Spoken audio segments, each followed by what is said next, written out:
صبر جنت میں شہد کی نہر ہے۔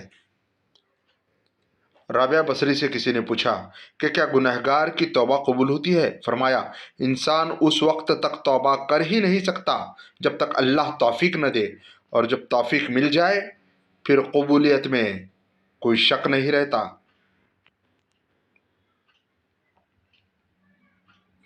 قرآن کو کبھی کل نہیں پڑھا جاتا، قرآن ہمیشہ آج پڑھا جاتا ہے، اسی وقت، کیونکہ کل کبھی نہیں آیا کرتا۔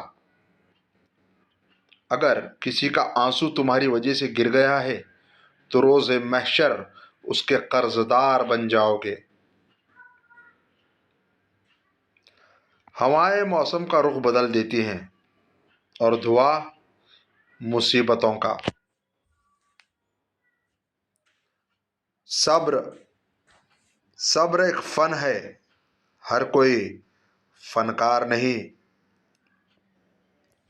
اے اللہ، مجھے ایسا بنا دے کہ اپنے سارے دل کے ساتھ تجھ سے محبت کروں اور اپنی ساری کوشش تجھے راضی کرنے میں لگا دوں، انشاءاللہ۔ منایا ان کو جاتا ہے جو ناراض ہوں، جو مصروف اور بیزار ہوں، ان سے دور چلے جانا ہی بہتر ہے۔ گناہگار تو شاید مانگ لے معافی، حساب پارساؤں کا مشکل ہوگا۔ جب ٹھوکر کھا کر بھی نہ گرو تو سمجھ لو دعا نے تھام لیا ہے۔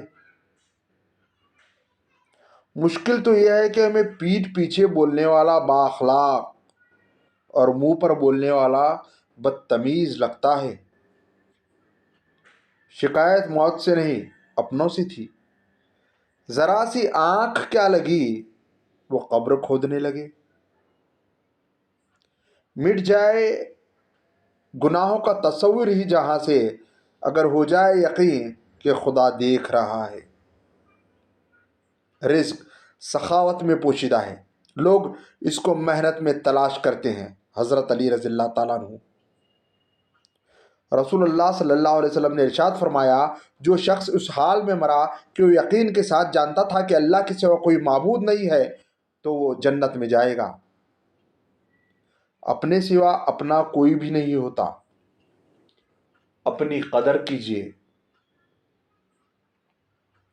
زمین کے جس ٹکڑے پر تم نماز پڑھتے ہو وہ حصہ تمہارا گواہ بن جائے گا۔ اللہ تمہارے معاملات وہاں سے حل کر دے گا جہاں سے تم نے کبھی تصور بھی نہیں کیا ہوگا، انشاءاللہ۔ تہجد کے نفل بڑے پیارے ہوتے ہیں، ادھر التجائیں، ادھر قبولیت، ادھر سجدے، ادھر معجزے۔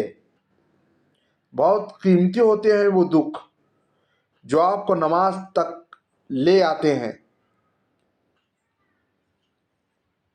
اتنی ٹھوکریں دینے کے لیے شکریہ اے زندگی، چلنے کا نہ صحیح سنبھلنے کا ہنر تو آ گیا۔ چھوٹی چھوٹی چیزیں اکثر تکلیف دیتی ہیں، جیسے کہ ہم پہاڑ پر تو بیٹھ سکتے ہیں لیکن سوئی پر نہیں۔ حضرت علیہ السلام نے فرمایا، جب دل تکلیف میں ہو تو سکون کے لیے سب سے بہتر سجدہ، جیسے بارشیں فضا سے دھول اور مٹی صاف کرتی ہیں، ایسے ہی استغفار روح سے گناہوں کو دھوتا ہے۔ دنیا میں 206 ممالک اور 4200 مذہب ہیں، لیکن اللہ نے ہمیں محمد صلی اللہ علیہ وسلم کا بنایا ہے۔ نماز تب سکون دیتی ہے جب تم سکون سے پڑھو۔ پریشانیوں کا خوبصورت حل نماز ہے۔ دوزخ کو ہر طریقے کا گنہگار چاہیے، لیکن جنت کو صرف محمد کا وفادار چاہیے۔ سبحان اللہ۔ نماز وسیلہ ہے اللہ سے ملاقات کا۔ وقت فجر اگر خود آنکھ کھلے تو سمجھو اللہ تم سے راضی ہے۔ سبحان اللہ۔ دنیا میں سب سے بہترین چاہت اللہ اور اس کے رسول صلی اللہ علیہ وسلم کی ہے۔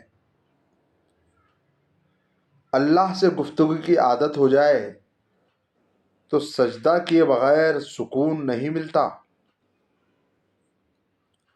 ایک ہی جملہ انسان کی تربیت کے لیے کافی ہے کہ اللہ جل جلالہ دیکھ رہا ہے، جو ہو رہا ہے اسے ہونے دو۔